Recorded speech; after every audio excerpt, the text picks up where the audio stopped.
नमस्कार दोस्तों, एक और बेहतरीन विश्लेषण में आप सभी का स्वागत है। आज हम एक ऐसे टॉपिक पर चर्चा करने वाले हैं जो सीधे हम सबसे जुड़ा है, ह्यूमन रिसोर्सेज यानी मानव संसाधन। अब जरा सोचिए, जमीन के नीचे चाहे कितना ही कोयला या लोहा क्यों ना दबा हो, जब तक उसको निकालने और इस्तेमाल करने वाला कोई इंसान ना हो, क्या उसका कोई मोल है? बिल्कुल नहीं। इंसान ही इस धरती का सबसे अल्टीमेट रिसोर्स है। तो चलिए बिना किसी देरी के शुरू करते हैं। तो आज का रोड मैप बड़ा ही सिंपल रखा है हमने। शुरुआत करेंगे इस बात से कि ह्यूमंस द अल्टीमेट रिसोर्स क्यों है। फिर बात करेंगे अनइवन पॉपुलेशन डिस्ट्रीब्यूशन की, उसके बाद फैक्टर्स अफेक्टिंग सेटलमेंट, फिर ड्राइवर्स ऑफ पॉपुलेशन चेंज और आखिर में समझेंगे पॉपुलेशन कॉम्पोजिशन को। पहला भाग, द अल्टीमेट रिसोर्स यानी इंसान कैसे नेचर की वैल्यू को अनलॉक करता है। जरा इस पर गौर कीजिए। अगर आपके पास रिसोर्सेज का भंडार हो और बड़ी बड़ी फैक्ट्रीज भी हों, पर उन्हें चलाने की नॉलेज ही ना हो, तो सब बेकार है, राइट? इंसान ही वो चाबी है जो प्रकृति के इन खजानों को खोलता है। अब सवाल आता है कि आखिर ये ह्यूमन रिसोर्स है क्या? सिंपल शब्दों में कहें तो स्वस्थ, पढ़े लिखे और प्रेरित लोग जो अपने स्किल्स का इस्तेमाल करके आम नेचुरल एलिमेंट्स को वैल्यूएबल रिसोर्सेज में बदल देते हैं। इसको एक एवरीडे एग्जाम्पल से समझते हैं। घर में मम्मी के हाथ के खाने में एक अलग ही स्वाद होता है ना? एक एक्स फैक्टर होता है। वो एक्स फैक्टर और कुछ नहीं, उनकी स्किल्स और नॉलेज ही तो है। वही स्किल्स किसी भी साधारण चीज को अनमोल बना देती हैं। देखिए, नेचर हमें सिर्फ कच्चा माल देती है, लेकिन ह्यूमन नॉलेज उस कच्चे माल को असली दौलत में बदल देती है। जमीन, पैसा और मजदूर तब तक बेकार हैं जब तक हमारे पास सही एजुकेशन और हेल्थ ना हो। अगर आबादी स्वस्थ और शिक्षित नहीं है, तो चाहे कितने भी रिसोर्सेज हो, उनका सही इस्तेमाल हो ही नहीं सकता। आगे बढ़ते हैं दूसरे भाग की तरफ, अनइवन पॉपुलेशन डिस्ट्रीब्यूशन। आखिर लोग रहते कहाँ हैं? और जवाब बड़ा अजीब है। मानव संसाधन इस धरती पर एक बराबर बिल्कुल नहीं बंटे हुए हैं। एक बहुत ही चौंकाने वाला आंकड़ा सुनिए। दुनिया की पूरी 90% आबादी धरती के सिर्फ 30% हिस्से पर सिमटी हुई है, और बाकी बचे हुए 70% जमीन पर सिर्फ 10% लोग रहते हैं। ऐसा क्यों? क्योंकि दुनिया का एक बहुत बड़ा हिस्सा पहाड़ों, घने जंगलों या बर्फीले इलाकों से भरा है, जहां आम जीवन बिताना बहुत ही मुश्किल है। इस बात को थोड़ा और करीब से समझते हैं। दुनिया की कुल आबादी का एक बहुत ही बड़ा हिस्सा, यानी करीब 60% लोग दुनिया के सिर्फ टॉप 10 देशों में रहते हैं। ये देश मुख्य रूप से एशिया और अफ्रीका में हैं, और बाकी के जो 180 से ज्यादा देश बचे, वहां सिर्फ 40% लोग रहते हैं। तो आप समझ सकते हैं कि आबादी का बंटवारा कितना अनइवन है। अब इस अनइवन डिस्ट्रीब्यूशन को समझने के लिए एक कॉन्सेप्ट को जानना बहुत जरूरी है, पॉपुलेशन डेंसिटी यानी जनसंख्या घनत्व। इसका सीधा सा मतलब यह है कि धरती के 1 स्क्वायर किलोमीटर के हिस्से में आखिर कितने लोग रहते हैं। ये सीधे तौर पर बताता है कि कोई खास जगह कितनी भरी हुई या क्राउडेड है। यहाँ जो नंबर्स हैं वो और भी हैरान करने वाले हैं।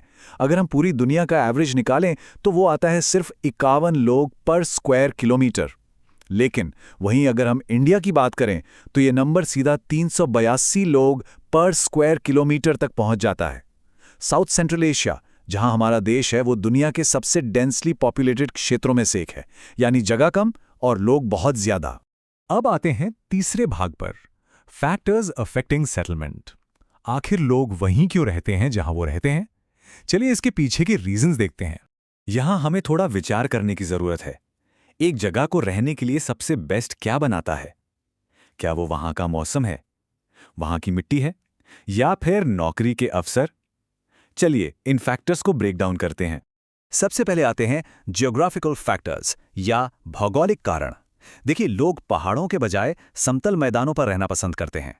फिर आता है मौसम, कोई भी बिल्कुल ठंडी या बिल्कुल गर्म जगह पर रहना पसंद नहीं करता। फिर मिट्टी, जहां मिट्टी उपजाऊ होगी वहीं खेती होगी, जैसे गंगा ब्रह्मपुत्र के मैदान। उसके बाद सबसे जरूरी चीज, ताजा पानी। इसीलिए सारी पुरानी सभ्यताएं नदियों के किनारे बसी हैं। और आखिर में मिनरल्स, जहां खनिज मिलते हैं वहां माइनिंग होती है और लोगों को रोजगार मिलता है। इन नेचुरल रीजंस के अलावा मानव निर्मित कारण भी उतने ही महत्वपूर्ण हैं, जैसे सोशल फैक्टर्स, जहां बेहतर घर, स्वास्थ्य और शिक्षा मिलती है, लोग वहां जाते हैं, मसलन पुणे जैसे शहर। फिर कल्चरल फैक्टर्स, वाराणसी या जेरूसलम जैसी जगहों पर लोगों का आकर्षण उनके धार्मिक महत्व की वजह से होता है। और सबसे बड़ा फैक्टर है इकोनॉमिक। लोग ओसाका या मुंबई जैसी जगहों पर जाते हैं क्योंकि वहां आर्थिक अवसर और नौकरियों की कमी नहीं होती। चौथा भाग है ड्राइवर्स ऑफ पॉपुलेशन चेंज। धरती पर हम इंसानों की गिनती कभी एक जैसी नहीं रहती। ये नंबर्स लगातार ऊपर नीचे होते रहते हैं।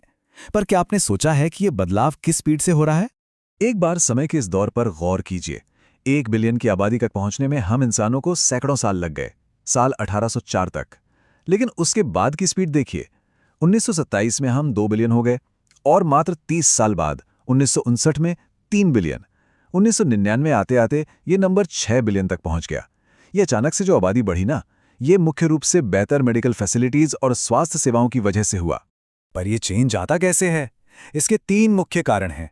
पहला बर्थ रेट, यानी हर 1000 लोगों पर कितने बच्चे जन्म ले रहे हैं। दूसरा डेथ रेट, हर 1000 लोगों पर कितने लोगों की मृत्यु हो रही है। इन दोनों के बीच का अंतर ही नेचुरल ग्रोथ रेट कहलाता है। और तीसरा सबसे अहम फैक्टर है माइग्रेशन, यानी लोगों का एक जगह से दूसरी जगह जाना।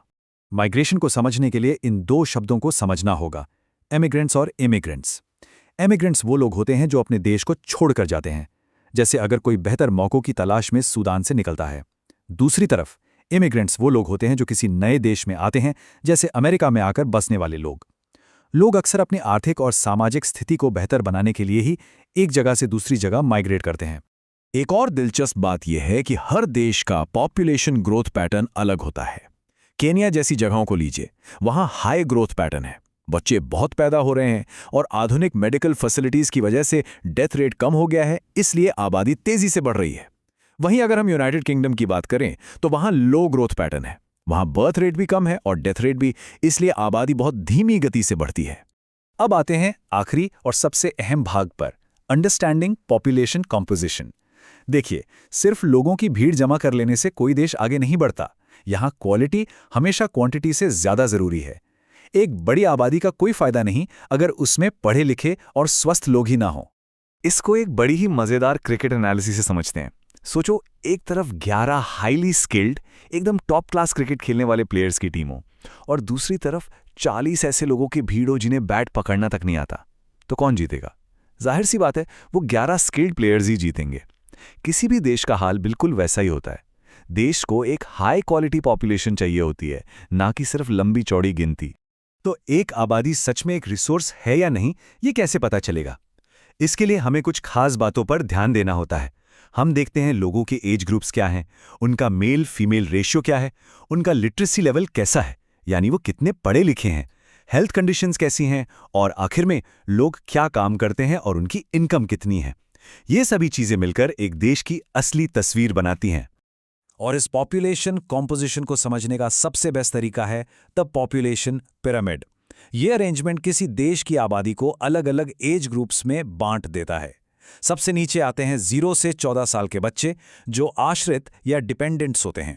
उसके ऊपर आती हैं 15 से 64 साल की वर्किंग एज आबादी, जो सच में इकोनॉमी चलाती है और इंडिपेंडेंट होती है। और सबसे ऊपर आते हैं 65 साल या उससे ज्यादा उम्र के बुजुर्ग, जो फिर से डिपेंडेंट्स की कैटेगरी में आ जाते हैं।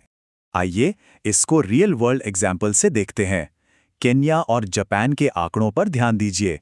केन्या का बेस बहुत चौड़ा है क्योंकि वहां बर्थ रेट बहुत हाई है, पर ऊपर आते आते ये एकदम तीखा हो जाता है क्योंकि वहां लाइफ एक्सपेक्टेंसी कम है। दूसरी तरफ जापान का बेस थोड़ा नैरो है, यानी कम बच्चे पैदा हो रहे हैं, पर बीच का हिस्सा काफी ब्रॉड है, जिसका मतलब है उनके पास एक बहुत बड़ी और प्रोडक्टिव वर्किंग पॉपुलेशन है।